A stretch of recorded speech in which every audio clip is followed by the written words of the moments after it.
would like to spend a few minutes to introduce you our speaker tonight. We are so pleased that we have Prof Entela Benz joining us tonight, and she is the CEO and co-founder of the Intensel Limited. She also is the adjunct professor at the HKUST Business School, and she also has been serving as the faculty advisor for our program as well. And for the projects under her supervision, so I have quite a lot, and a few of them is about like women empowerment bonds, investing in carbon credits, and also impact of green financing on climate risk. And she also served as a member of the different associations, and also being a consultant and executive trainer on ESG investing. I think there's no better way to learn about climate risk from a very experienced practitioner from the market. So I think without further delay, I'm going to pass the time to Professor Benz. But before that, I think to have a more interactive session, I would encourage everyone, maybe you can turn on your camera. And also anytime, if you have any questions, just unmute yourself and ask Professor. So Professor, please. Thank you, Miranda. Thank you for having me. It's a pleasure always to be back. I mean, it's the second year we run this seminar, and it's my yesterday morning I was teaching ESG investing for Master in Finance students, and I'm very happy to share, and Veronique is there as well. Veronique has been one of the first professors to introduce ESG at UST, but I would like to share that when we started teaching ESG investing back in 2014, at UST, we had between 20 to 30 students, and as of yesterday, it was 85 students. So, and that's a cap we put. So the need for the training on ESG has been quite high in the market. And also like to kind of emphasize that UST has been a leader in this area. One of the first business schools, as I was mentioned before to Miranda, in Asia, as well as globally, to kind of provide training on ESG and there as well as on climate. So very happy to elaborate more on climate today. So there is a lot of slides because I don't know where the questions will be leading us. So I'd like to keep the session interactive. So any questions you have, you can stop me and we can take it from there. So we'll be talking about pricing climate risk. It's a very interesting and difficult to tackle. I'll do my best to provide any answer to the questions, but I would like to kind of start the session by laying on the table a couple of questions like, which will make you think about climate risk. How do you think about climate risk? Is it a long-term, medium-term, or short-term risk? Is climate risk, from your perspective, systematic or unsystematic risk? Is climate risk global or local? Can climate risk be diversified on a portfolio level? We always talk about climate risk as risk, but is there any opportunity related to climate change and the risks that we're facing? So how can you leverage on that? And as Miranda said, from any challenge, there is an opportunity. Actually, the speaker at the beginning, from any challenge you face, there is an opportunity to put a positive aspect to the negative notion of climate risk. So these are questions which surround climate, and while we talk about it, there is less quantitative evidence to kind of support one or the other. So I'll do my best to give some background and data points on different aspects. So let's start. So why we talk about climate? So why all of a sudden the last 3-5 years we talk about climate risk? Well, we don't have to look too far. Just last year we saw widespread wildfires, so that's wildfires in California. We had extreme heat in Russia.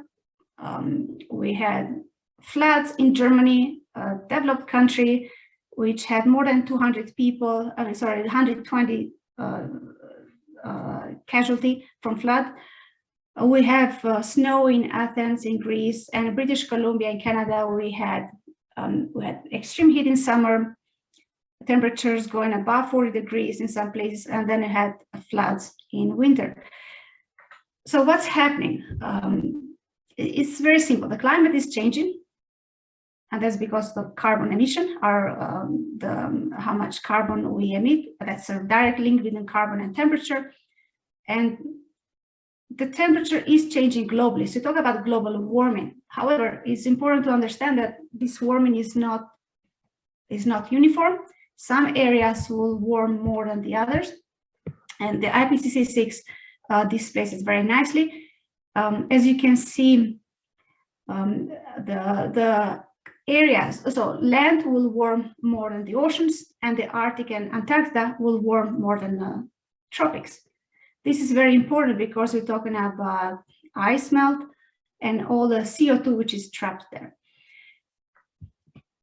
Another case is made to the rainfall. So of course, because you have hotter climate, you'll have more intense rainfall, but not everywhere.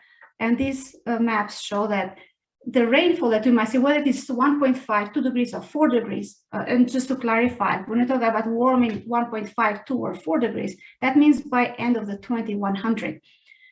So if we see a 2 degrees global warming by 2100, end of the century, compared to the pre-industrial eras, that means if you see green areas there, the dark green, it's very clear that you'll have more rainfall in areas which have high latitudes, like Antarctica or Arctic, and you have as well as around the equator, but you have less in subtropical areas. So some areas will suffer, or like Mediterranean area will be drier, but other areas will have more intense rainfall.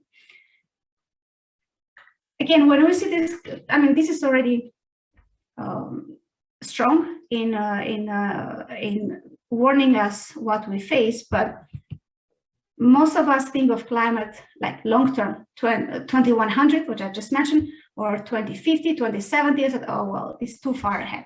Actually, climate is not long-term. This is short-term, and this is a simulation of 1937 typhoon, a typhoon which happened in Hong Kong in 1937. So the same typhoon happening now in Hong Kong, what did you see? This is central, will be flooded. And water will reach quite deep, going all the way to Happy Valley. And now think of all the business, think all the basements, all the car parks which are there, which will be flooded, the loss associated there. Think of the fact that you cannot access the building because the elevators, lifts will be flooded. So it's not just a physical damage, but it's also the business interruption. Is Hong Kong ready to face this kind of typhoon? You might think yes, we're not. And Hong Kong is not the only area or region not able to face this kind of extreme set events, because the seawalls is what, 2 meters, 3 meters at max? This is a 6-meter wave, which has happened and might happen again. We saw Mangkhut as well reached around 4 meters, right? So it's important where the typhoon hits, and it's important which area. So it's not just the climate, we also have to think which area, what is the socioeconomic data behind, and what area are you looking at, right? So central is highly valued, is very expensive. Any damage related to that event will be by default very high, right? So the two go together. So climate is not just long-term, it can happen at any time now. The second one is changing. So this is a study we did with our company, looking at the typhoons in the past, and it clearly shows that typhoon tracks are changing. So every 10 years, you have a shift around 100 kilometers on the typhoon track. So what does it mean? These typhoons are heading north, which means Shanghai might experience much more intense typhoons. Is Shanghai prepared for that? Is the building code there able to withstand winds of 250, 300 kilometers per hour, strong winds? That has to be seen. But just imagine a densely populated area, very expensive, having to suffer losses from typhoon. So it's not just the extreme events are not just occurring and will occur in the old areas we have seen, but it will show up in the new areas which have not experienced this kind of extreme events before. Why there is, if you read the news, regulators are coming with more requirement on climate disclosure, and the logic is very simple. Losses are increasing exponentially. So In 1980, we're talking about 40 billion losses. By 2018, 2019, we're talking about 350 billion losses or 400 billion. So it increased 10 times in the last 30 years. However, in the next 10 years, it might reach up to 1 trillion. So the losses are increasing exponentially because of two factors, again, climate and urbanization. So events happening in areas which are highly dense and expensive, like coastal cities. And to make it worse, less than 2/3 globally are insured. Obviously, in Asia, it's much lower than that. It's some studies say 10%. So insurance gap is in another. To top it up, the insurance gap is increasing. Insurance are pulling back from areas that they cannot insure. So who is going to pay for these losses? Obviously, taxpayers. So government, which at the end goes back to the taxpayers. And that's why there is such a strong need for climate disclosure that we see in the market. You have heard about Paris Agreement. You have heard about 1.5 degrees or 2 degrees, or you have heard about scenarios, or have heard about NDCs, Nationally Determined Commitment. It's all good. It sounds all good. The fact is, as of report released 2 days ago from IPCC 6, the working group, is shocking in a sense that we're not even on track to limit to 1.5 degrees Celsius. Why is that? Because emissions are continuing to grow. They have not even. They're supposed to peak by 2030, but the speed of still tapping into the carbon emission is still very strong. So the scale of it is very alarming. And I'd like you to kind of listen to, if you have not, I might have to share this one. Share the screen. The jury has reached a verdict, and it is damning. This report of the Intergovernmental Panel on Climate Change is a litany of broken climate promises. For disclosure, or the person who is talking, he's the secretary, the UN Secretary General Antonio Guterres. So he himself comes with a very strong wording against the government. So in another context, he's condemning governments for not keeping up the promises as of Paris Agreement and other commitment they have made. It is a file of shame, cataloging the empty pledges that put us firmly on track towards an unlivable world. We are on a fast track to climate disaster. This is a climate emergency. Climate scientists warn that we are already perilously close to tipping points that could lead to cascading and irreversible climate impacts. But high-emitting governments and corporations are not just turning a blind eye, they are adding fuel to the flames. They are choking our planet based on their vested interests and historic investments in fossil fuels, when cheaper, renewable solutions provide green jobs, energy security, and greater price stability. Climate activists are sometimes depicted as dangerous radicals. But the truly dangerous radicals are the countries that are increasing the production of fossil fuels. Investing in new fossil fuel infrastructure is moral and economic madness. Such investments will soon be stranded assets, a blot on the landscape, and a blight on investment portfolios. Today's report comes at a time of global turbulence. Inequalities are at unprecedented levels. The recovery from the COVID-19 pandemic is scandalously uneven. Inflation is rising, and the war in Ukraine is causing food and energy prices to skyrocket. But increasing fossil fuel production will only make matters worse. Choices made by countries now will make or break the commitment to 1.5 degrees. A shift to renewables will mend our broken global energy mix and offer hope to millions of people suffering climate impacts today. Climate promises and plans must be turned into reality and action now. It's time to stop burning our planet and start investing in the abundant renewable energy all around us. I think his message is quite straightforward and quite strong, because bottom line is, well, we have only 3 years left. Emissions of greenhouse gases need to peak within the next 3 years if we're to stave off the worst effects of climate change. And even that's then, the next video. we still need new technology. Okay, good. Sorry, I'll just share again. Yeah. So we have only 3 years left to address climate change, and that's very tight in terms of time horizon.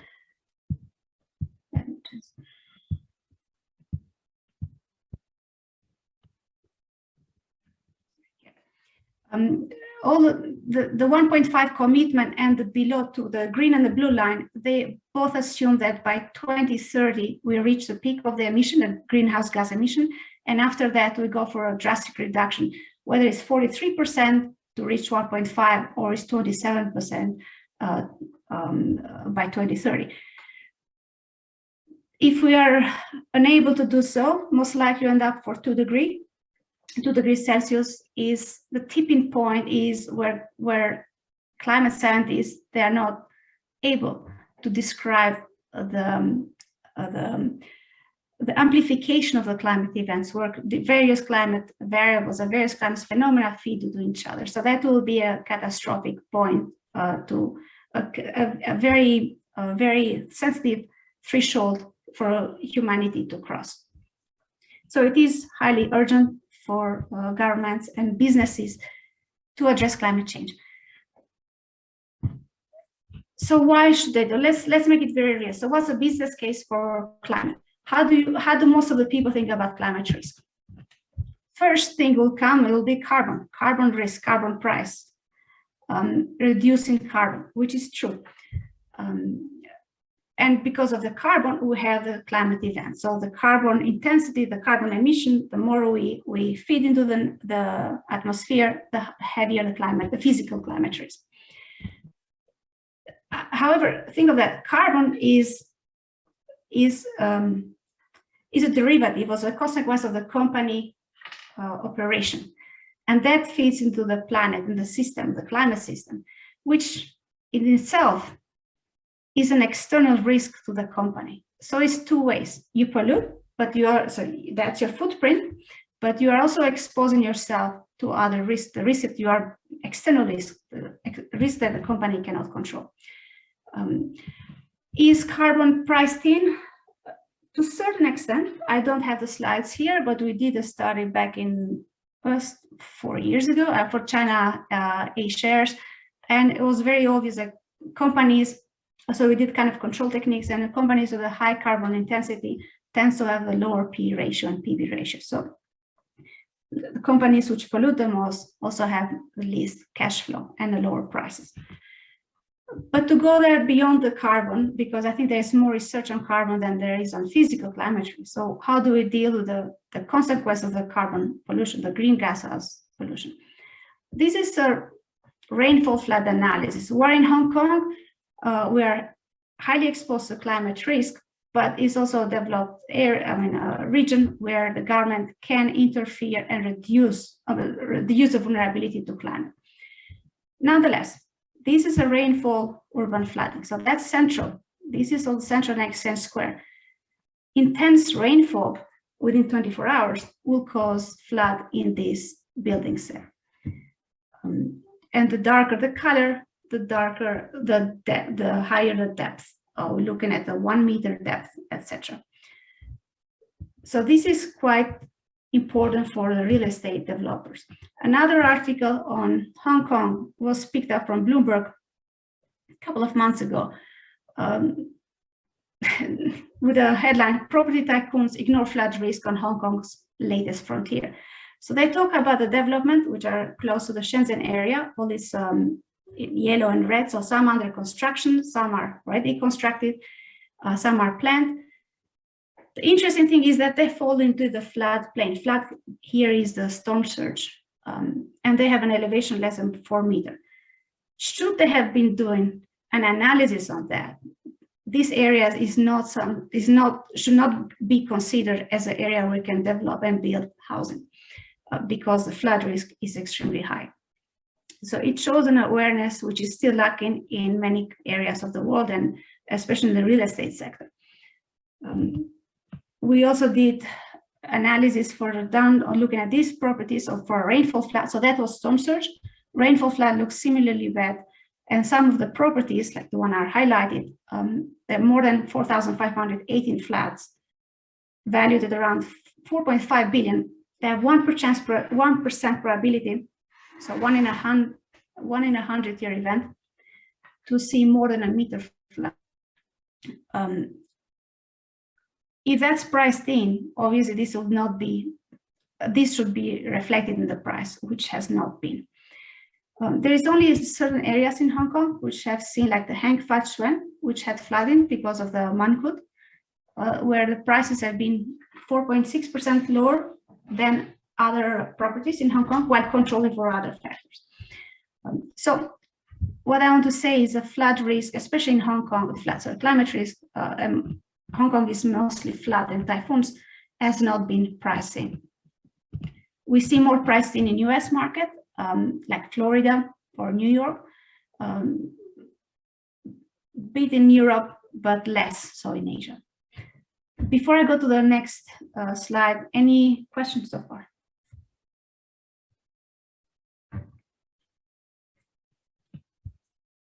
Okay.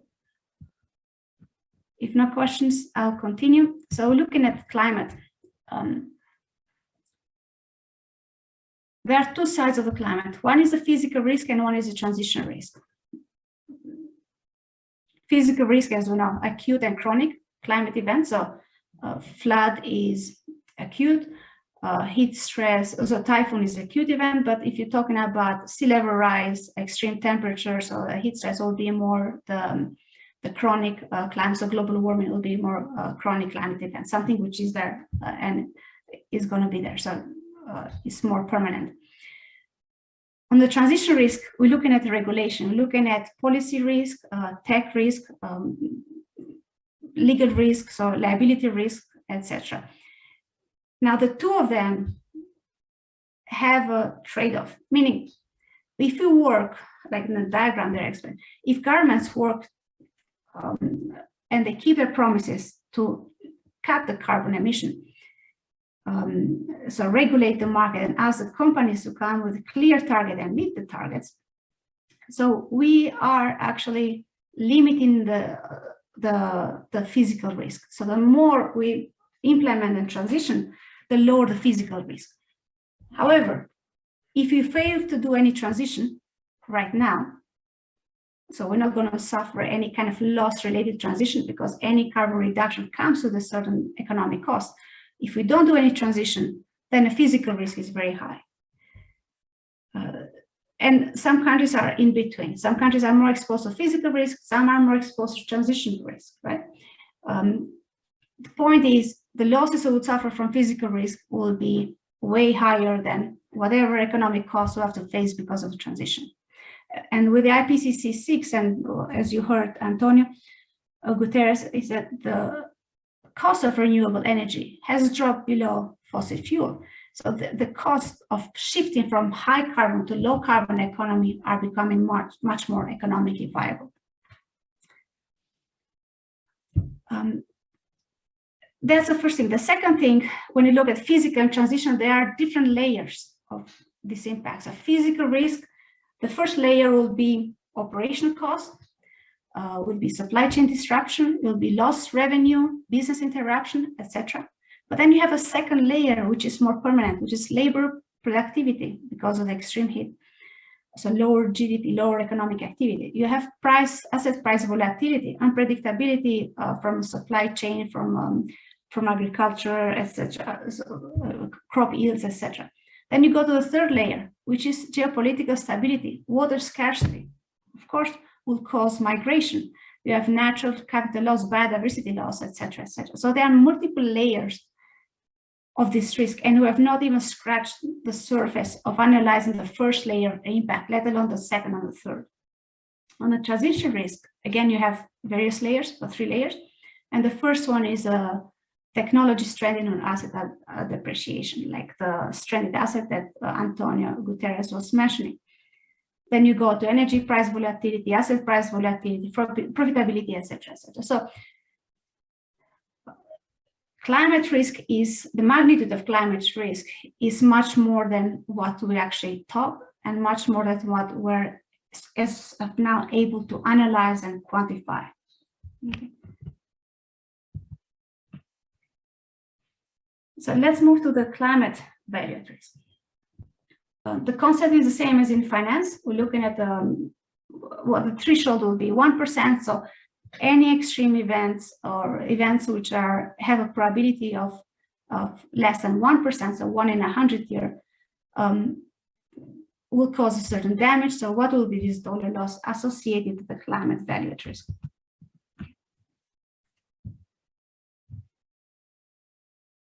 So TCFD, most of you, I think, are familiar. TCFD is a task force on financial disclosure. Lay down the process. First, you want to look at, like we talk in ESG, materiality of ESG. Here we talk about materiality of climate. So you want to look at climate, both physical and transitory risk. Within physical, at that location, you have an exposure to 10 climate events, but only a few of these will be material, right? So it might be the typhoon, might be the flood, right? But if you go Singapore, typhoon is not an issue, so it's not material. Then it's sea level rise, which will be material. So one has to examine comprehensive, one has to have a comprehensive view on physical climate risk and focus on the material climate key variable hazard. Same for transition risk, right? So you have certain policy, so depending on the country, the policy change, regulatory change is much more local than the physical risk is. The second will be stress test scenarios. So the scenario analysis, basically, all these projections are assuming a certain economic activity. They're assuming a certain social economic pathways, and therefore a certain carbon emission reduction, and therefore a certain temperature, global warming, and therefore the intensity of climate will depend on the temperature that we're talking about. So these are different scenarios, and as of now, we don't know yet where are we going to land. And this is not because of climate models, which are the physical climate models. I must say, I mean, I have a quant background in financial engineering. I must say the climate models are much more robust than what we use in financial pricing. What we can't assert in terms of, I'm not even saying predictability, I'm saying more projections, is because we don't know the human activity. We don't know how able will be the governments and human as a whole to cut the carbon emission. So that is what the biggest uncertainty that we face. So that's why we have to work with different scenarios. And for each scenario, one can channel that in the business impact, whether it's costs, revenues, etc. And therefore, portfolio, if you're an asset manager or a business model. Okay.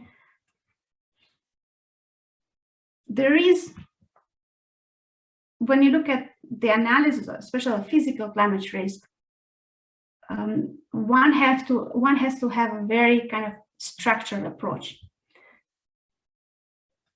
First of all, one has to consider what is your business nature. What do you do where you do it, right? Where you are located. Are you running a mining site? Is it an agricultural plot, or is it a renewable energy site, or is it a building, right? So what is your business? Second is, where is it located? Where is your business located? Is it in Beijing, is it in Shanghai, or is it Hong Kong, or is it in Singapore, etc. Then you map it into physical risks. So what are the key risks that typically affect this area, right? But you should not just go area, you should go at the location level, your asset specifically, not even district or exact location of the asset. Right? And then the fourth will be the impact on the company interaction. So do you own the building, or do you just run a restaurant in the building? So what is your, are you concerned about the operation, or are you concerned about the physical damage on the site, right?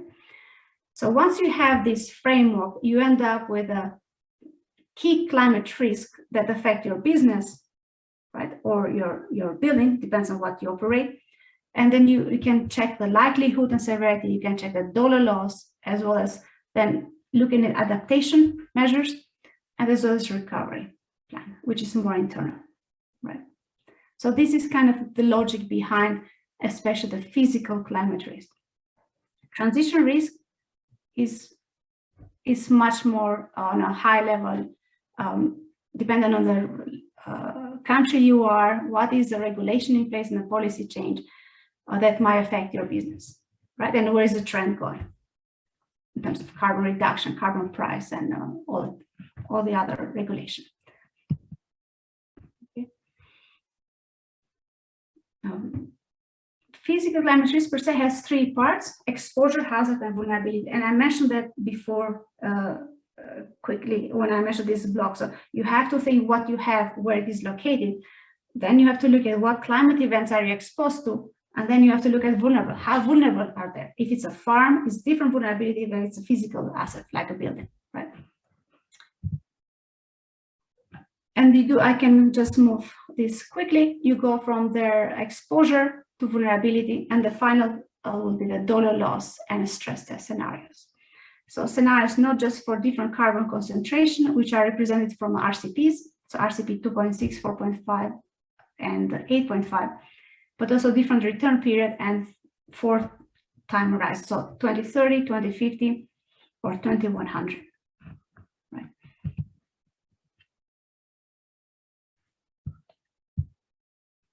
Any comment, any question? Let me just check the time.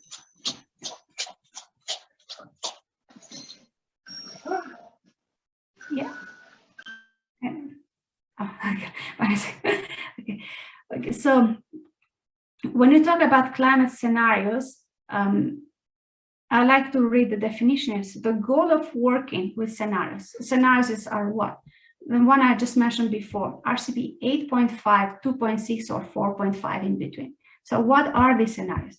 Well, scenarios are very simple. So 8.5 is business as usual, meaning we don't do anything, no transition. We let the nature impact us the way without any adaptation measure in place. It moves between 3 to 6, even more degrees warming by end of the century. The current policies will be around 2 to 3 degrees. NDCs around 2 to 2.6. So they map different global warming scenario. We want to go at a 1.5, which is beyond, I think it's too late to manage as of now.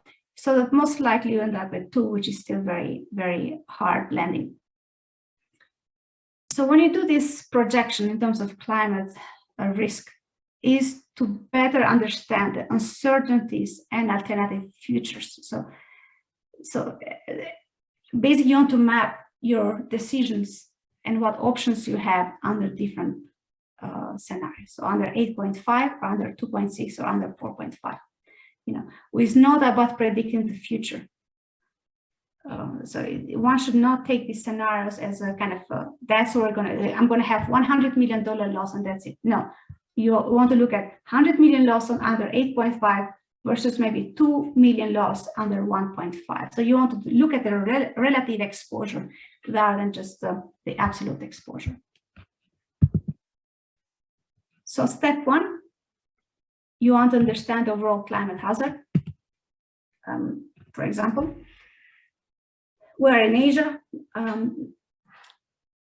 The map shows typhoon. So when it's yellow to red, it means the typhoon winds are going maximum 360 kilometers per hour. This is very strong. For your information, most of the building codes in Hong Kong are at 250 kilometers per hour. So as of now, so in the last 20 years of analysis, you can look historically, we have the winds are in the yellow range. So between 100 to 200 kilometers per hour. But if you talk about RCP, business as usual, by 2030, they can reach much higher than that. And you see the red zones are going north, north of Hong Kong. which will be catastrophic for these regions, especially as I said, the typhoon winds are shifting. And you can see that the change in winds is higher, more than 100 kilometers change in winds as we shift north. So from the business perspective, if you have real estate and you are having hotels or properties in this area, you want to understand the building code because you're building for the next 20, 30 years. In terms of temperatures, again, temperatures are getting hotter across Asia, but it's not uniform. As you can see, the last one, some areas experience higher temperature, like more around 5 degrees warmer, and taken in average, 5 degrees warmer than the other. So 5 degrees is a substantial change. As an example, if you look at the Shanghai property, for around 2 degrees warmer in summer. So just looking at the summer period, hotter summer by 2 degrees, that particular commercial building will have to have more than $300,000 US electricity cost. So this warming, hotter summer and hotter temperature means then is not just lower productivity, but also at higher electricity costs because you have to run the air cons much hotter, or in winter, if it's colder, you need to run the air cons to warm up, to heat up the environment much higher. So that has direct implications on the profit and loss of the business. That's just a flood map. I can shift very quickly on that. So 1 in a 250, but the same looks in 1 in a 100. By 2030, you have overall in Asia, more than 30% increased risk in floods. So the areas where you see red and purple or dark orange, that's where the highest risk in terms of flooding is. So that's from the climate perspective.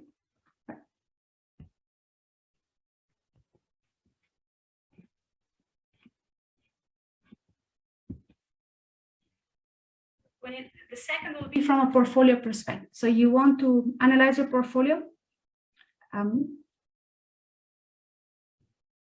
Let me ask you this: if you have, if you're an asset manager and you have 20 companies, what will be the location that you choose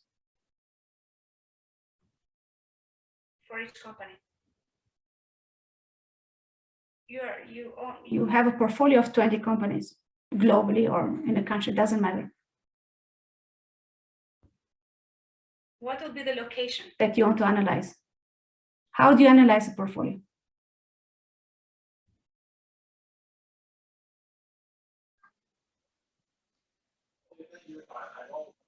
Well, I think it will be the location of the plants. Of the plants, correct. And if it's manufacturer, again, you're not going to look at the headquarters, you're going to look at manufacturing site, right? If it's, so that's correct. If it's more diversified business,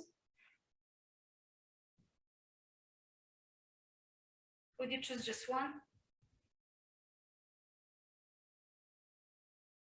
No, right? So we had, when you do this work, we ask, for example, the companies or the asset manager to come up at least with 5 locations which are relevant for that company. And this is not the headquarters. This is like Lynn was saying, is where the manufacturing takes place, or is it the farm is located? Is a palm oil? Where is it located? Is it a renewable plant? Where is it located? So one has to know exact location of the asset which is the most relevant for the company.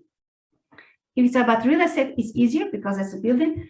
You need to know the latitude and longitude. But for other companies, especially portfolio level, one has to be much more careful of as a bank. What are the key locations that you are more concerned? Right. So that's, for example, out of 30 companies in Vietnam, you end up with around 150 to 160 locations which capture the relevance, which generate the most revenue for the company, or they have a strategic location. So each company has to decide which assets are the most important for the company. What is a revenue generation, or is a strategic location, or is it whatever other reasons like partnership, etc., etc. So that is key. It's not like transition risk, which is more country level. The physical risk, you need to know the exact location. Then you map the location to the typhoon, for example. And here in this case, for example, the southern part of Vietnam will have stronger winds. The change will be stronger in the south than in the center of Vietnam. So why is that important? Again, compare Ho Chi Minh with Da Nang region. Center of Vietnam in Da Nang is important, but not so economically speaking in terms of property price.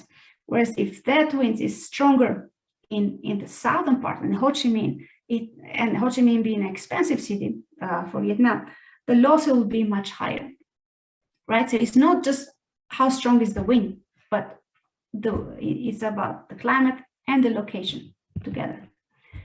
The same for the Ho Chi Minh and Hanoi. If you can see, these are the flood plains for these two cities, and the flood can go from 0.1 to more than 4 meters in a certain area. The location are the black dots, so you have to know exactly where the location of your existing site is.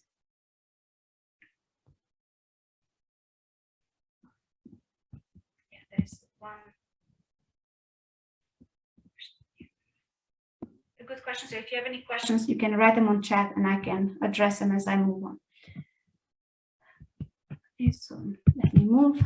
So it's very important to know the location. Again, Hong Kong, we just picked one location, Exchange Square. Where is it located? One has to look at, this is more a deeper analysis for adaptation. You can't just go on, again, district level. You have to go location specific, but you also have to look at terrain specific. So what's the elevation? And that's why I keep on emphasizing that it has to be street level resolution and not district resolution. The reason is very simple. If you are 8 meters above the ground, above the others, so you'll not have flood as a building, but the rest will have flood. It means you have no flood risk. Whereas if you look at the district, that on the district level, you actually put a flood risk on an existing asset which does not have flood risk. So this solution have to be granular. Otherwise, you overestimate the climate risk, or you underestimate the climate risk. That's number one. Number two, what else would you look? If you look at a particular building, that building has no flood risk. Does the neighborhood matter?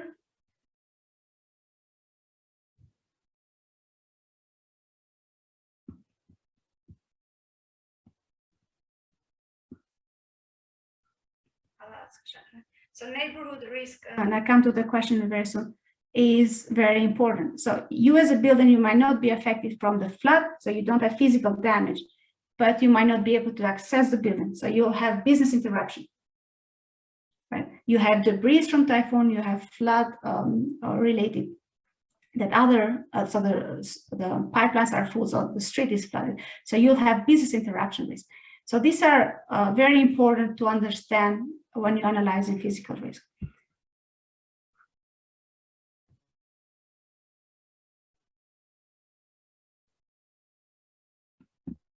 There is a question I can take from Charmaine. The insurance sector has offered catastrophic cover for natural disaster. That's true. How is a deeper modeling of climate risk affecting the cabinet? The industry is moving into, to my understanding, to seeing more opportunity, moving especially into parametric insurance. And the reason for that is that so far, I mean, they have this solution, but the solutions are not covering all the locations. So if the insurance industry have no data in terms of loss, if the area is very risky, they'll not cover. And they don't have a comprehensive, so do the flood modeling, but not the flood and the typhoon and other natural disasters, and other climate events in that location. So number one is the modeling has been patchy.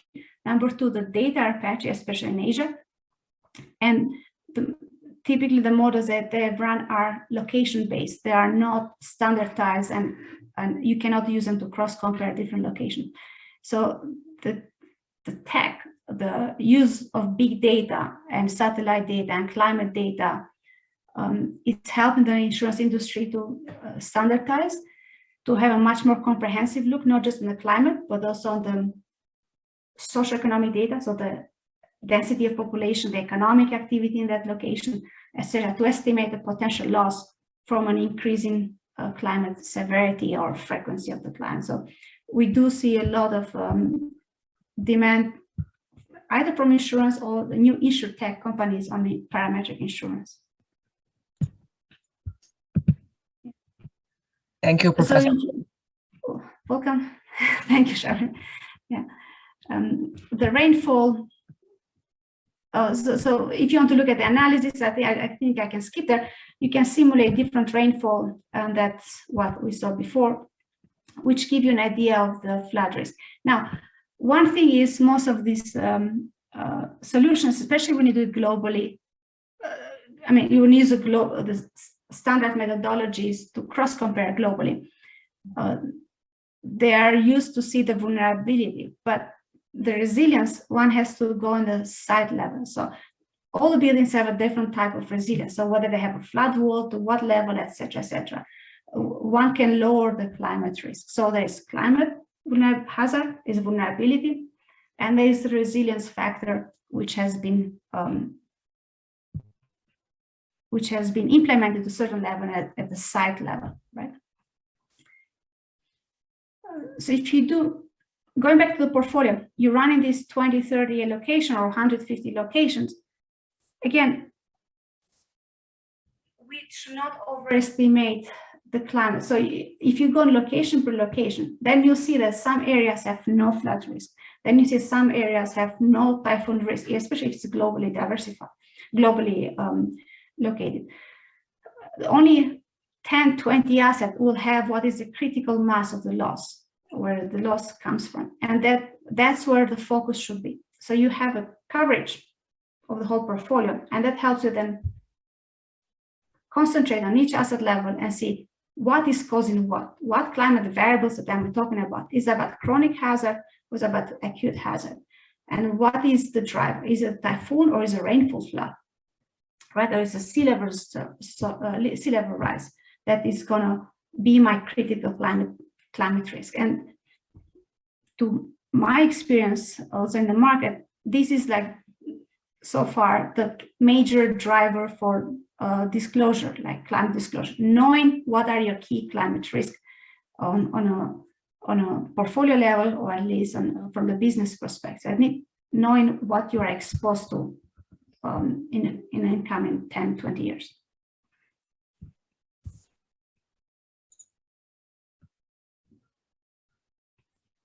I'll come back to that. So once you do that on the portfolio level, again, one can do that. So of course, doing it at the street level is the best, but there are solutions in between, right? So HKMA, as of last week, I saw that they put together a very detailed database for finding data on various climate variables. You have many other resources where you can find data on a district level or country level. So it doesn't mean that you cannot map the climate risk of a portfolio. One just have to be aware what are the assumptions behind. That you're looking at a district, so your flood data is not accurate potential, but a typhoon is accurate because typhoon is much bigger phenomena. So, but you can start as a process and then refine it to the granular level, right? So first is the climate variable hazard. The second is exposure. And then the third is where is location? And then the third is you have to understand the exposure. You have to assess the vulnerability of that asset, meaning what you're looking at. Are you looking at type of farm, you're looking at the type of renewable, you're looking at the terrain, so elevation, you're looking at the type of the building, so it's built of cement and wood. So to go down to the financial dollar loss, one has to go across all these steps, right? And then you can map two different losses, like Charmaine was asking insurance industry. Insurance will give you a physical damage, loss on the physical damage, given a certain flood level. This is based on historical past. So there are damage curves around there. No one has to reinvent the wheels. So you have historical data on damage curves. One has to assess the business interruption as well. So how many, especially what we do, is how many days of interruption you have at that site due to flood or due to typhoons. That number of days, you can multiply them by the economic activity generated at the location, you see the loss, right? So the process is not difficult to get from A to Z, but it requires certain steps. And that's without going granular, I think I'm gonna lose you here if I go. That's rainfall flood. So one can assess for each type of climate event the dollar loss associated with that, right? So that is possible. One message I have here is that, again, like the climate scenarios, these are not there to kind of project as a hard number. If you say you go from 1 million loss to $9 million loss because of rainfall flood by 2030 or 2050, it's not the absolute number which matters. It's a relative value, the increase. You're going from 1 to 9. It's 9 times, for example, increase, right? And that's it. That is important. So how many more times loss you'll have there because of climate change, controlling for all the variables like valuation, area, revenues, etc., etc. So that will give you an idea how worse it's going to get. Right? Is that shift? Is that relative value? It's not the absolute value. Then, yeah, and similarly, you can see which climate variable is going to generate more losses. Is it typhoon or is it rainfall? If you're a real estate owner, why do you do that? Very simple. If it's typhoon, then you want to look at your building code. Then you want to look at the windows and the lift, all kind of parameters. All the property manager will look into that, what is in place and how old is that. If you're looking at flood, then look at the flood walls, right? And then look at the insurance cover, etc., etc. So all these data points serve not just for disclosure, but for better adaptation and better resilience to climate events. Any questions? You can put, you can normalize this data set, or you can play around with the data, but any kind of more question on a higher level? Professor, there's a question from William in the chat box. Yeah, oh, yeah. So it's the tools available for investors to incorporate climate risk in the process.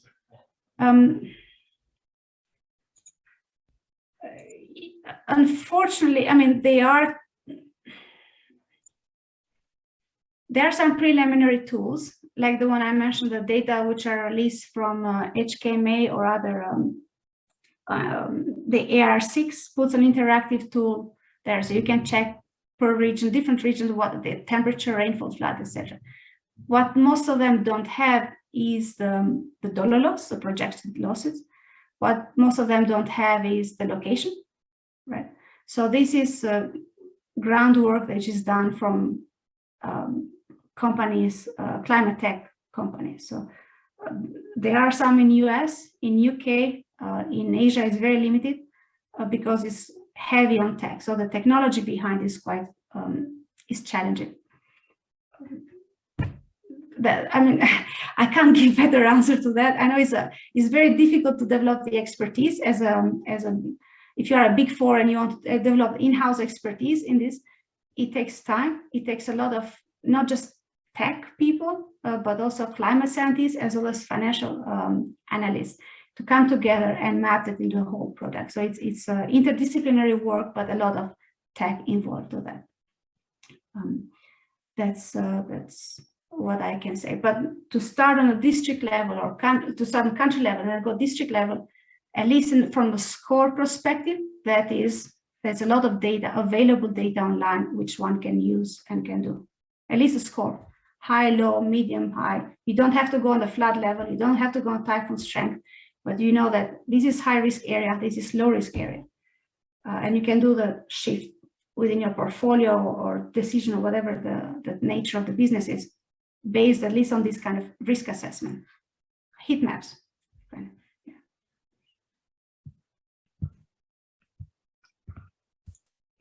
There is one.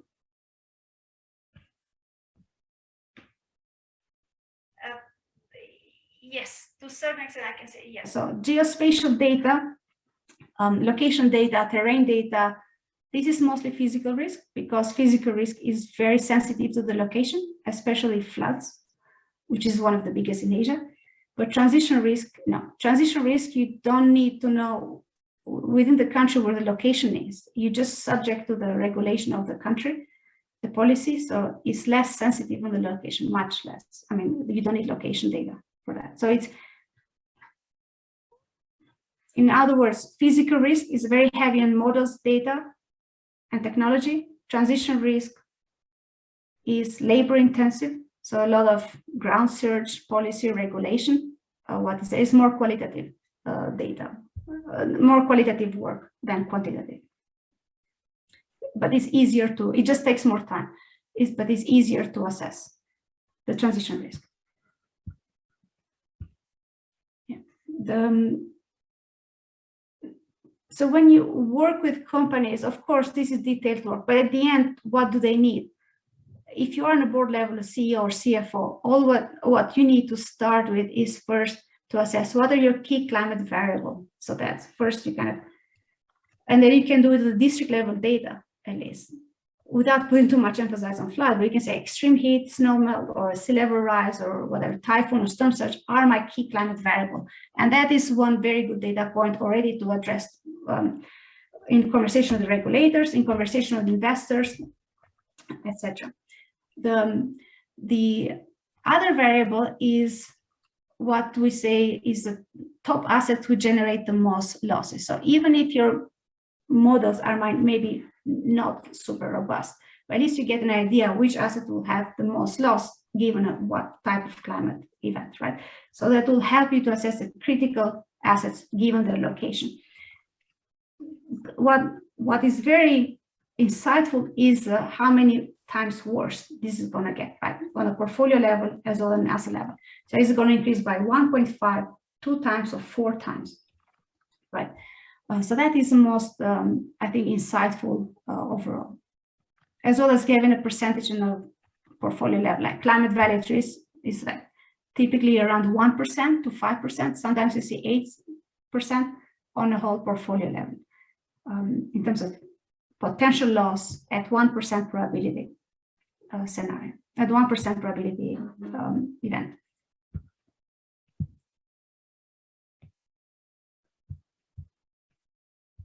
Okay, so let me just, thanks Charmaine for answering that question.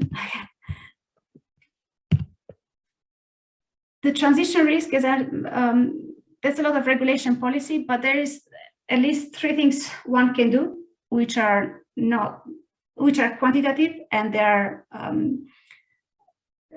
where one can repeat the process with the least cost and less effort, which is like, first is the TCFD, all the carbon intensity, measure carbon footprint, carbon emission, etc. And the second one is the carbon value at risk. So your potential loss is due to transition risk, and namely due to carbon reduction, how much you have to reduce on a certain sector, number 1, and carbon price, number 2. So an increase in carbon price from the current level to $50, $100, how much is going to cost as an operation, right? So first you calculate the carbon footprint, and second, you do all kind of forward-looking scenarios of what will you be potential loss related to carbon, right? As you know, many countries have, especially in Europe, have carbon prices which are double-digit or $90 per ton and up, from Switzerland to Nordic countries. And you have other countries in Asia who have neither, don't have a carbon price, or is in a single digit, right? With the pressure building on carbon emission to peak by 2030, most likely all the countries will face a certain carbon price, right? So that's from the carbon price perspective. The other is from carbon emission and reduction. You have a reduction which depends on the timing. So whether we start reducing by 2025 or we start reducing already now. The later we start, the more effort, the more expensive it is. And that depends on the sector. So depends on the country commitment, NDCs, depends on the sector, which sector will have to reduce by how much, etc., etc. So you can map that in your carbon portfolio.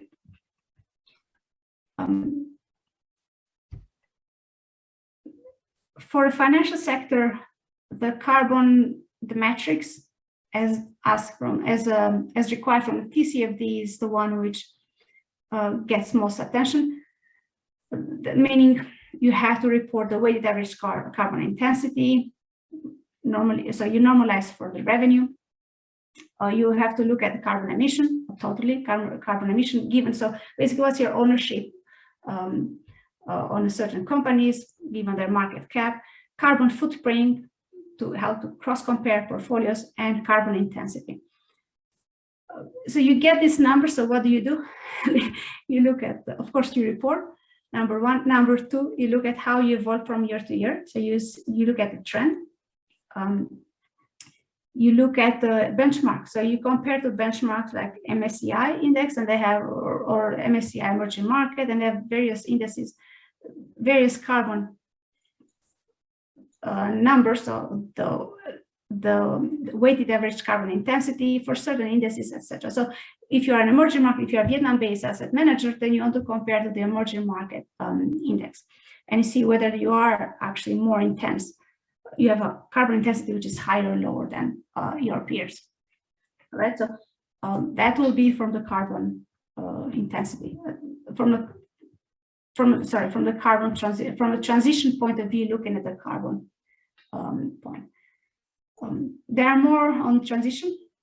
I think you might know on energy transition, or we're looking at the SBTI, so the science-based target on carbon, etc., which are much more solid and much more company data points refined to the company business.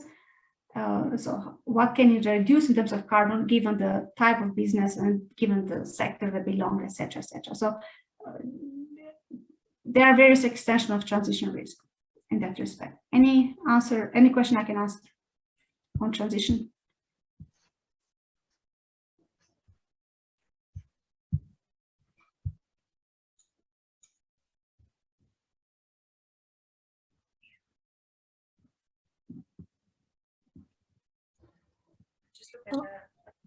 I think William has an answer, has a question earlier, but I'm not sure we have addressed his question. He was asking about whether is there any particular industry that are more vulnerable to physical risk than others. Sorry, I overlooked.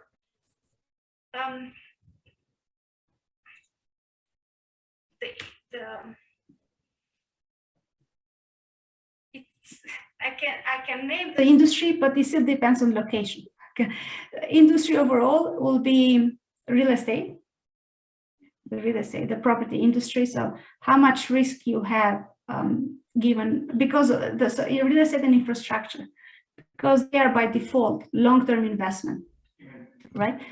So you need to analyze the physical risk. And if you build in a flat plain, like in Jakarta, that will be, or in Shanghai, close to the river, so that will be, of course, you have not done your risk analysis very thorough through.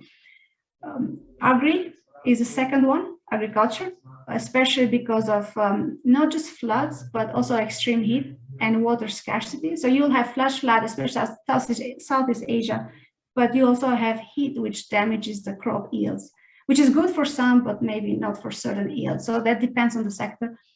The renewable energy. Renewable energy is vulnerable to both sides. It's a risk as well as opportunity. So number one, you can look at US solar farms, and 60% of them are based on a hurricane path, or they are close to the river, or close to the sea because they need water for their for cooling effect, but therefore they are also exposed to natural extreme events. On the other hand, you need strong winds if you're looking at a wind farm, but wind can break the turbine or the wind blade. So climate can be is both a risk as well as opportunity for especially for renewable energy. And we have another question from Yes. Ida in the chat box. So I see carbon effective way. I think it's a very good step forward. At least it will make the companies be more conscious of the carbon footprint and use the carbon credit in a more efficient way. It is regulated as a market, so it's not a free demand supply. So in terms of price and correlation, I would not give a very strong opinion on that, because especially in the ETS market in Europe, there is certain parameters or mechanism which try to control the price movement. So it's not so the correlation will be a point of discussion, right, on that. But obviously we need a certain ETS market, right? We need to address the carbon as the primary culprit for climate change. Climate opportunity, I think I need to wrap up. As I said, climate is also an opportunity for renewables. So especially in Asia, renewable energy sector is expected to boom because of the, not just moving from dirty energy to cleaner energy, but because also of urbanization, so more concentration in cities and the movement of the population, and the young population in general. So before you build a wind farm, one has to do an analysis and look at how the winds will be looking like. What will be the best place to put a wind farm, if possible, to do, right? So, for example, in China, these are the locations that all the pins are the wind farms, and you can see certain areas will be better than others. So some will experience stronger wind and some will experience weaker wind, which means less or more energy to produce. I think from the IPCC 6 Working Group 3, released only 2 days ago, was very clear that carbon capture was actually one of the carbon removal, basically, and carbon capture per se, is one of the biggest and hottest topic where the money needs to go, because we cannot just reduce carbon, we need to start capturing carbon as well. So carbon capture, green energy, green transportation, green building, these are the sectors that will get a lot of attention, because they need to move to a cleaner, much more greener economy.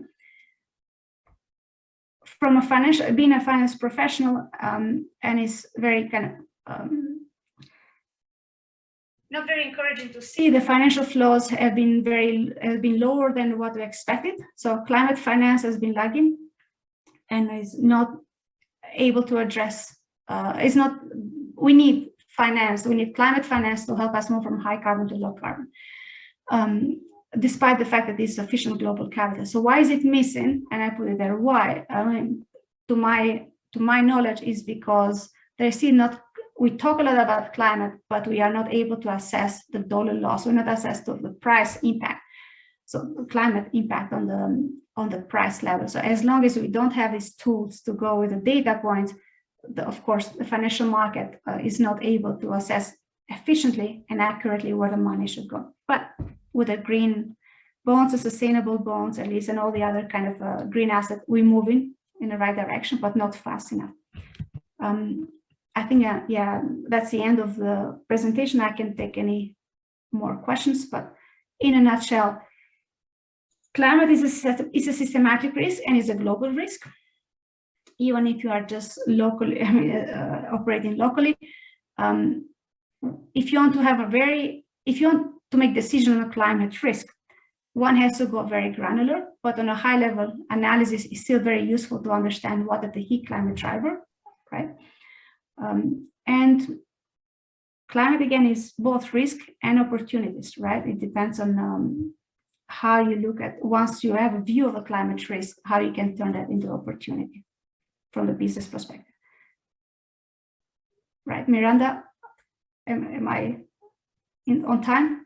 Yeah, sure. No, I think why don't we? I mean, if any audience have any question, why don't we take one or two questions from the audience if you have any? You may just unmute yourself or just put the question in the chat box.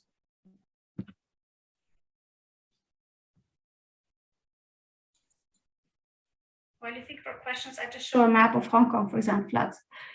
So you can't just say Central is high risk and Taiwan is low risk. One has to be aware what they analyze and at what level.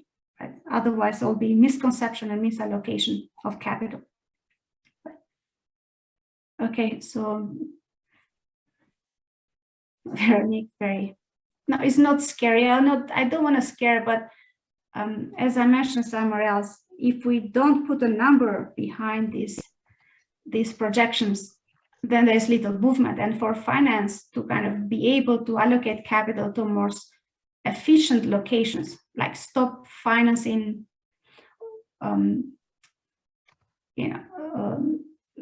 any dark brown asset, or move towards a greener asset, and look at the potential of this green asset, or the potential losses you can reduce by knowing where to be and where not to be. I think it's very, very important to understand. But it's equally important to understand that this is climate transition is important, but physical is equally important.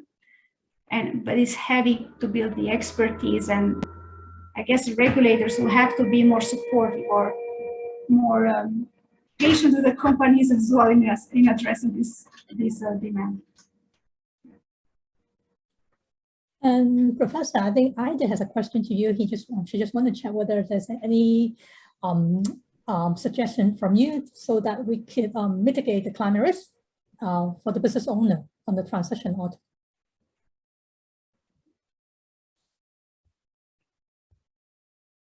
Sorry, Miranda. May I? Possible to? Yeah, the question from Ida. I think she wants to know your suggestion for the local business owners on transition or to start doing if they haven't done so to mitigate the climate risk. Oh, I missed it. Okay, well, there's for local business. For local business owners, okay, the bad news I can say right away, you can't mitigate climate risk. The only thing we can do is adapt to climate risk. But there is, in Hong Kong, on the building level is very strong, the code, the building code is strong, but what is weaker is infrastructure. Sorry? Maybe would you like to mute the microphone? Yeah. Thank you. So the infrastructure around, and one of the best thing is kind of collaborate and ask the government or the regional, if you are in Shanghai, as you have seen, regional authorities to improve the infrastructure around the buildings, which will lower, and we have seen that in Shanghai for some of the real estate owners. So basically better pipelines, better drainage system, to reduce the risk of flood. And that will be the most acute for business owners operating similarly in Hong Kong. Transition will be on the carbon reduction. Depends on the type of the business, but again, moving towards greener energy and less greener transportation as possible. And Hong Kong, less imported food or less imported materials as much as we can afford to a certain extent, right? So,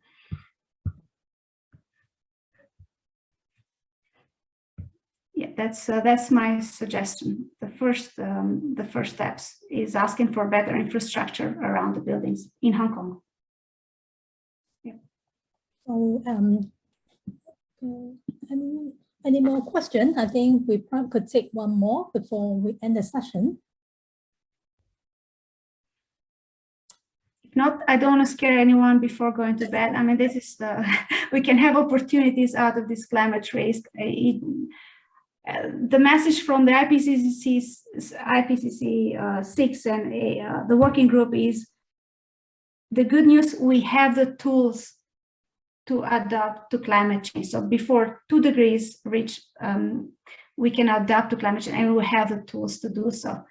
It's just better commitment and faster flows, financial flows into financing these tools at a larger scale. But we have the tools. Okay. Okay. I think we have one more, the final question from Rainy. So it's about resources, and what I can do, I'll send the PPT to Miranda. I can also put, I think if I still have some of the links to data sources about climate. One is AR6, very interactive. So more and more interactive tools on climate, where you can assess at least the risk on a high, low, medium level projections. Yeah, will do. Thank you very much. Okay, again, thank you so much for Professor for her insightful and informative sharing. I'm sure that we all learned a lot about climate risk tonight. So I think the MSJ program will organize more events in the future, and we look forward to seeing every one of you again in our future events. So have a good night and have a good day, everyone. Thank you. Thank you, guys. Everyone. Thank you. Bye. Bye. Okay.